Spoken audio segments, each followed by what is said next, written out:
Odin berada di lokasi Elbaf dan dia akan memiliki peran sangat penting di serial One Piece ini untuk kedepannya. Nah, garis besar One Piece ini, di video ini kita akan membahas tentang satu karakter yang sepertinya akan memiliki peran paling penting di arc Elbaf, dan tentu saja dia adalah dewa dari segala dewa yang disebut sebagai Father of all Gods, yaitu Odin.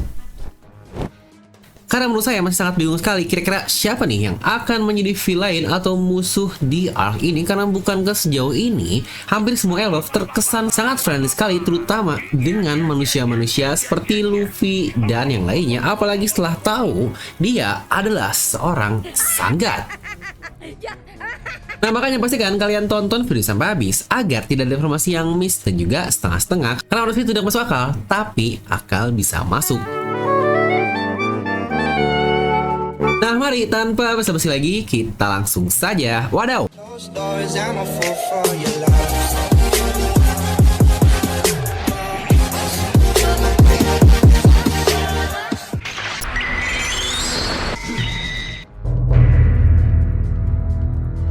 Pertama, kita akan mulai dulu nih dari membahas si Gagak terlebih dahulu, yang awalnya dikira kalau ini cuma monster raksasa biasa saja yang dikalahkan oleh Zoro di chapter 1128 kemarin. Namun ternyata dia memiliki peran yang lebih banyak lagi. Ternyata juga dialah yang mengambil Thousand Sunny dari lautan ketika bersama dengan Dory dan Brogy untuk dibawa ke lokasi dari Sun God yang kita ketahui dia adalah Road Nakama dari Hajrudin. Di mana nama Gagak tersebut diketahui adalah Mugen, dan buat yang belum tahu, Mugen ini adalah plesetan dari Hugin dan Munin. Dia adalah sosok gagak mitos yang ada dalam mitologi Nordik atau Norse ini, di mana kedua gagak tersebut dikatakan milik sang dewa Odin yang ditugaskan keliling dunia untuk memberitahu Odin akan semua informasi yang ada di berbagai dunia dari mitologi tersebut. Ya, lagi-lagi ala Oda seperti biasalah, Oda pasti akan mengambil satu referensi tertentu yang akhirnya dia akan mentwist atau mengubah sebagian dikitnya agar tidak plek-ketiplek plagiat 100% sama. Dimana contoh di sini, bahkan Mugen dia melayani sang dewa palsu alias Sun God yang ternyata berisi wibu nerd, yaitu Rod tadi yang kita bahas. Yang bisa saja ternyata ada sosok lain asli nih yang sebenarnya dilayani oleh Rod ini sendiri, dan kemungkinan itu adalah sang rajanya yang akan kita teorikan di sini jika sang raja ini adalah Odin itu sendiri. Dimana salah satu alasannya menurut saya dapat kita lihat dari kata-kata Rod di chapter 1129 kemarin, yang sejujurnya ini adalah hal yang sangat-sangat baru banget, dimana di situ dia berkata kalau tidak suka dengan keputusan Hajrudin karena mau menjadi bawahan dari Luffy yang notabene seorang manusia biasa. Dan situ bahkan Rod berkata kalau ras Elbaf adalah ras superior yang gak mungkin melayani manusia rendahan seperti Luffy dan yang lainnya. Dimana bukankah lagi-lagi seperti yang kita bahas di awal, para raksasa Elbaf ini seperti Dory, Brogy, lalu juga Oimo dan Kasi, Saulo, semuanya tidak ada yang merasa jika mereka adalah ras superior, dan bahkan mereka sangat friendly sekali di hadapan para manusia biasa. Ya, bedalah seperti bagaimana ras Fishman dikenalkan, juga seperti kata-kata Kaido selaku ras Oni yang kita masih belum tahu apa, tetapi mereka merasa kalau ras mereka ini sangat superior dan berbeda dibandingkan ras dari manusia biasa. Nah, mereka-mereka yang friendly ke manusia seperti para Elbaf yang sudah kita ketahui, dan nantinya akan ada lagi berarti para ras Elbaf lain yang merasa jika dirinya superior dan tidak berhak untuk mengikuti orang lain, apalagi jika berada di ras manusia biasa. Yang jadi entah nih apakah Rod sendiri memang aslinya melayani Odin, dan Mugen atau gagak-gagak ini mungkin memang ditugaskan untuk mencari informasi di luar Elbaf, seperti bagaimana mitologi dari Hugin dan Munin yang memang bertujuan untuk hal itu kepada sang rajanya, yaitu Odin ini sendiri. Lalu hal menarik lain yang kita ketahui tentang Elbaf adalah terdapat seorang pangeran yang bernama Loki, yang kalau kita lihat dari flashback Big Mom, dia ini lahir bersamaan dengan Rod juga dan juga Goldberg. Mereka berdua adalah nakama Hajrudin lainnya, yang berarti seharusnya umur Loki dan kedua orang tadi ada di usia 63 tahun alias semuanya sama. Dimana Loki sendiri terlalu kental lah dengan mitologi Norse yang notabene memang anak angkat dari Odin juga kan. Jika Loki adalah seorang pangeran, maka bukankah sudah pasti ada atasnya bapaknya atau ayahnya yang disebut sebagai seorang raja. Lalu kalau kalian sadar, di chapter 129 lalu saat duo Dory dan Brogy mengeluarkan Hakoku, ini adalah salah satu serangan terkuat yang pernah ada di serial One Piece, dan di situ mereka mengalahkan monster laut super duper raksasa hanya dalam satu hit doang. Dimana Dory dan Brogy di situ mereka berkata terkait tombak Elbaf atau Spear of Elbaf yang bahkan ini sudah berkali-kali diulang di serial One Piece, dimana Hajime pula pernah berkata di arc Dressrosa, lalu juga seseorang yang ada hubungan dengan Elbaf dan melakukan serangan yang sama pula, alias sang Yonko Big Mom, dia pernah melakukan hal yang sama dan berkata hal yang sama juga tentang Spear of Elbaf ini. Yang apakah nih dari berbagai paralel yang tadi ada, karena bukankah lagi-lagi kalau kita ngomongin masalah tombak dan lagi-lagi dihubungkan dengan Odin, bukankah kita semua tahu senjata yang digunakan oleh Odin adalah tombak juga?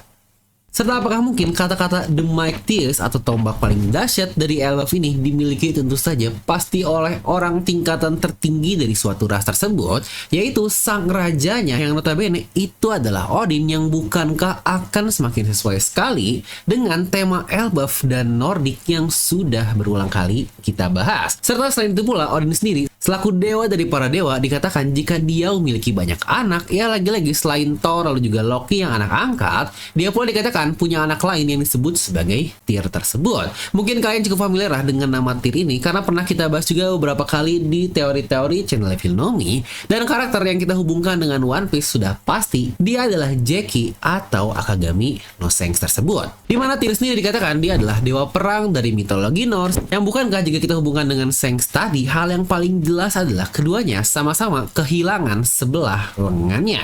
Dimana di kisahnya Tyr mengorbankan lengannya dari serigala Fenrir untuk menolong teman-temannya, yang persis sekali seperti bagaimana Shanks menolong Luffy ketika di masa kecilnya. Hei, jangan menangis. Kamu kan laki-laki. Jeki, bahumu. Bahumu.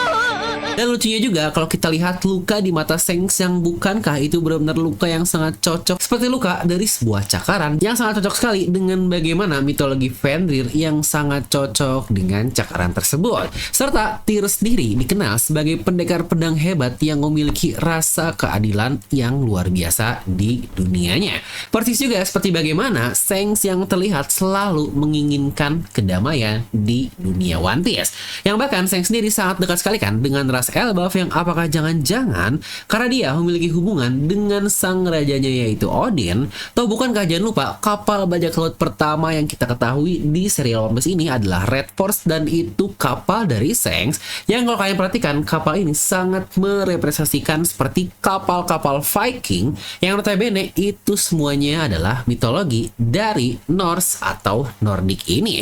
Lalu sebenarnya tidak hanya Tyr juga, yang saya sendiri pun lebih penasaran sih dengan anak paling populer dari Odin, yang tentu saja dia adalah Thor atau God of Thunder. Yang jujur bingung sih bakal berperan apa nanti kalau karakter Thor ini muncul, yang apakah ini semacam isyarat ke dewa kita, dan kemungkinan itu adalah God Enel.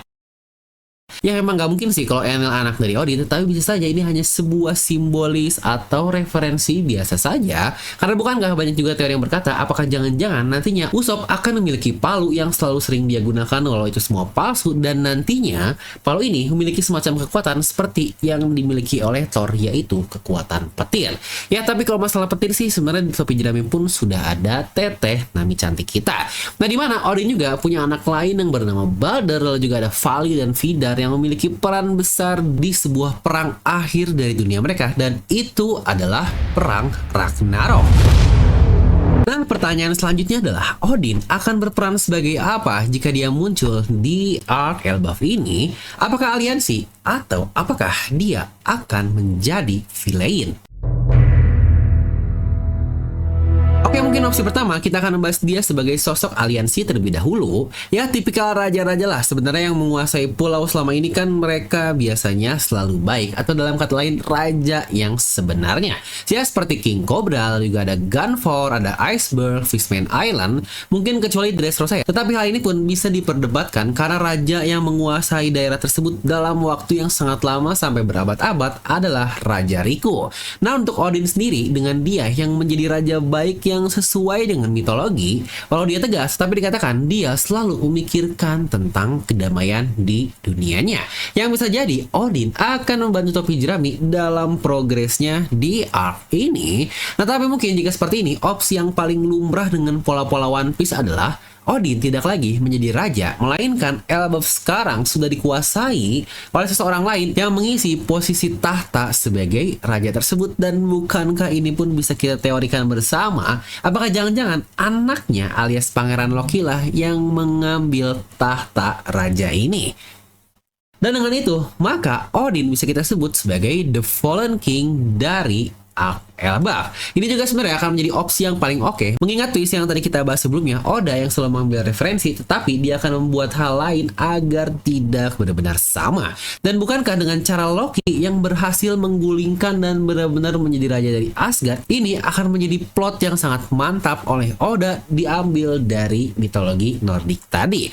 Dimana tema ini akan cocok sekali dengan arc Skypiea yang juga membahas tentang dewa, dan bahkan Gunfor selaku The Fallen God nantinya diganti oleh Enel. Yang setuju banyak sekali sih kesamaan di antara Skypiea dan Elbaf yang sebelumnya pernah kita bahas juga. Dimana opsi ini menurut saya paling pas kalau kita hubungkan dengan bahasan pertama kita tentang Rotadi selaku dia yang berpura-pura sebagai Sun God. Dia merasa kalau Elbaf adalah suatu ras superior. Yang kemungkinan Rod yang seumuran dengan Pangeran Loki, mungkin mereka semacam mendoktrin dirinya dan beberapa anggota-anggota lain untuk merasa mereka paling superior tersebut.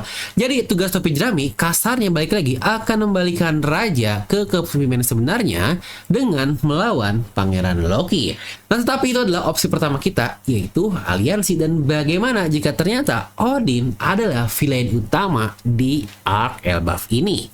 Ya, opsi villain memang paling mudah karena ya udahlah, Luffy bakal strike melawan raja yang kita nggak tahu juga sih apa yang bakal menyebabkan konflik utama di antara Luffy dan karakter Odin. Tetapi satu yang saya sangat yakin sekali akan terjadi di Pulau Elbaf ini adalah tentu saja itu adalah perang yang sangat terkenal yang dinamakan sebagai Ragnarok. Dimana kita tahu perang Ragnarok ini adalah kehancuran dari dunia di mitologi Norse untuk menyiapkan kehidupan selanjutnya. Nah, menurut saya hal ini kalau mau kita hubungkan seperti yang sudah berkali-kali kita bahas juga, Elbaf bisa jadi akan menjadi satu mega saga yang melibatkan banyak sekali pihak, dan salah satu yang mungkin akan ikut andil juga di Elbaf ini tentu saja mereka adalah pemerintah dunia bersama dengan Godsnake dan juga bahkan bisa jadi Gorosei dan Imu juga. Jika ini benar-benar terjadi, maka The Real Ragnarok akan terreferensi dengan sangat sempurna. Hancurnya dewa dan digantikan dengan dunia baru oleh para manusia, yang ini pun bisa kita paralelkan. Imu, Gorosei, dan Rubito, para dewa dunia One Piece saat ini akan tergulingkan dan jatuh yang digantikan dengan manusia yang ada di daerah bawah, atau mungkin jika mengambil dunia referensi dari mitologi Nordik, itu adalah daerah Midgard. Dan ngomong-ngomong tentang Odin, diketahui dia seorang dewa dengan mata satu, yang apakah akhirnya sosok dengan mata satu dan bajak laut yang akan ditunjukkan dengan Spear of Elbaf dari Oda ini adalah tidak lain dan tidak bukan Sang Maha Odin, The Great God, atau Father of All Gods tersebut. Ya, walau sebenarnya saya pernah berteori jika apakah jangan-jangan itu adalah Joy Boy, di mana tepat ketika kita melihat muka Joy Boy seperti apa dengan dia yang memiliki mata satu dan juga Joy Boy disebut sebagai bajak laut, itulah saat kita telah berada di akhir dari serial One Piece.